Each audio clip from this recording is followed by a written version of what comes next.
Hi, in this tutorial I'm going to show you how to search CINAHL along with other EBSCO databases.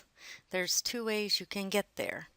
You can either go to my LibGuide and go to Resources, Find Articles, and click on CINAHL, or you can go to the main page and click on Databases and then C for CINAHL. Then you have to scroll down and click on CINAHL Complete. Okay, now we have our search screen. You want to put one concept per line. You don't want to put sentences like you might in Google. So today we're going to search for traumatic brain injury. And as you can see, it gives you ideas for headings.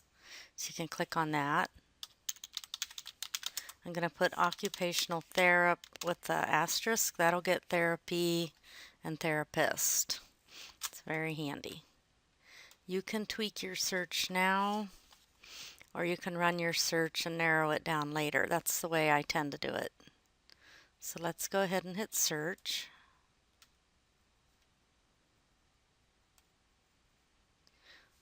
And now we have 752 results.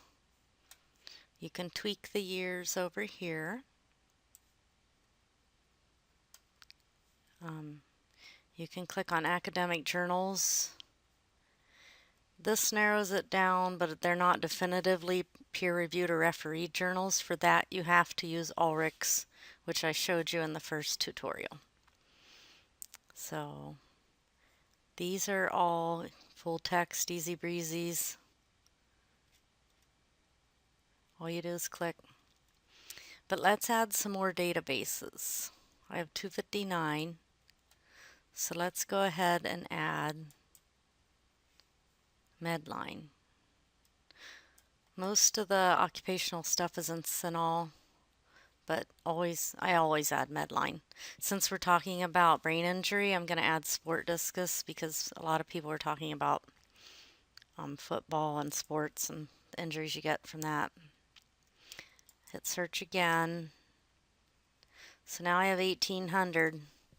Notice it got rid of my limiters, so we're back to 1977. So you have to make sure that it kept your requirements. And again, academic journals.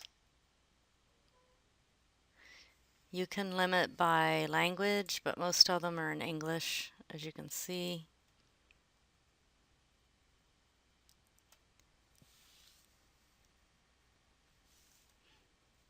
So now we're down to 869.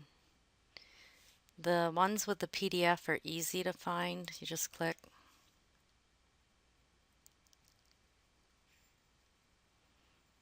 And it will open right up. The Find It ones are a little more complicated. You have to go to Find It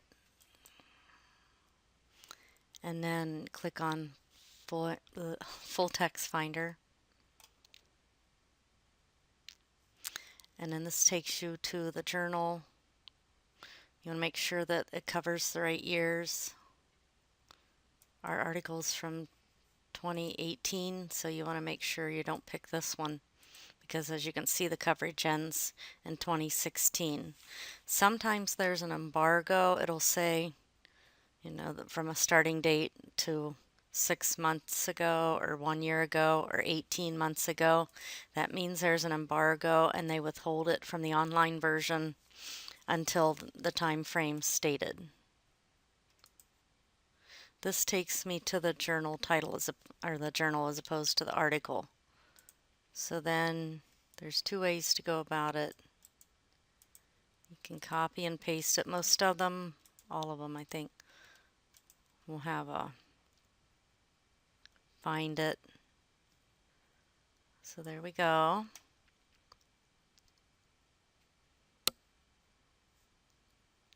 And then it'll have a PDF thing somewhere, unless it's not available. But the more current ones are always available in PDF. So there you go. That's how you do that. Let's go back to our results. We can notice the subject headings here. It looks like they're calling it brain injuries. So now we have 691. Let's try putting in their subject heading.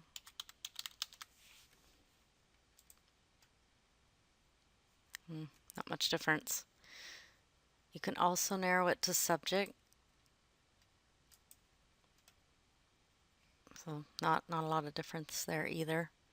You can notice that there's occupational therapy as a subject heading. You can leave the asterisk, it'll still find the subject heading. So now we're down to 388. Okay, let's pick out ones we like. Even though that's a large result set, usually you would narrow it further to, therapy or treatment. This is a very large set. Notice that it does it by relevance. You can tweak it to do it newest first. I don't know why you'd use source, but it's there. But I always stick with relevance because we want the most relevant stuff on top, and we can tweak the dates over here. You don't want to limit it to full text because that will limit it to stuff that we subscribe to. So you're not going to see results for articles in journals that we do not subscribe to. And it might be something really good, and you can order it interlibrary loan. So you don't want to do that. Again, it got rid of my limiter. So now we're going through this. There's 255. So I'm going to select the ones that I want.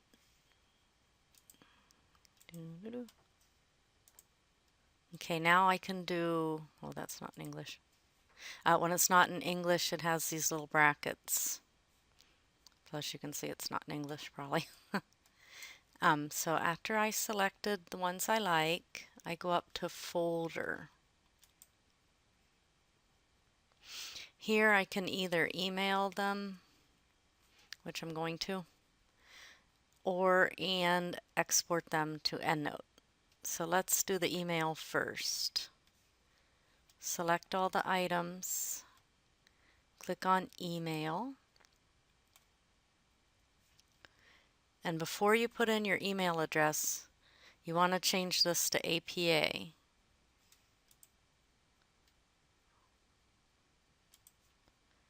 And then you put in your email, articles, whatever you want, and then send. And then when you get them in your email, they will have the APA formatting on the top, but you have to check it. It's not always correct. Sometimes they have the journal title in all caps, which we all know is a sin and it's wrong. So you have to fix that. And okay, so now I'm going to export. This is how you send them to your EndNote library. Click on export, save, and then here's your EndNote file. Open. Yay. Leave me alone. So here you go. All your references are in your EndNote library. There's a few more tricks to this I'm going to show you. Back. You can, if you're doing a topic such as AIDS education, which I know isn't pertinent, but oh, that went wrong.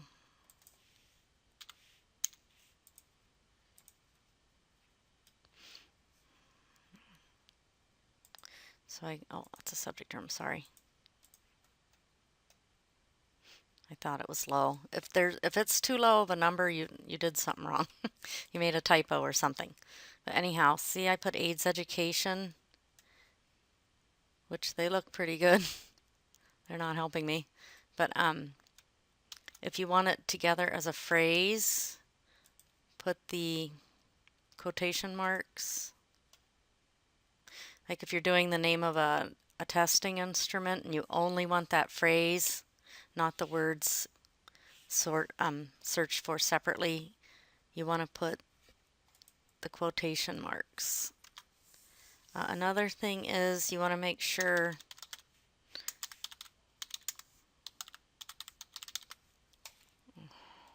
worst typist.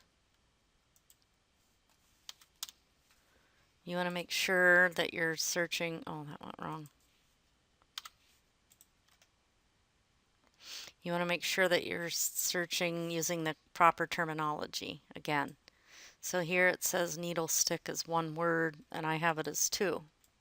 So now I have 294. But when I put it together, I have lots more. So you want to make sure that you're using the same language as the database.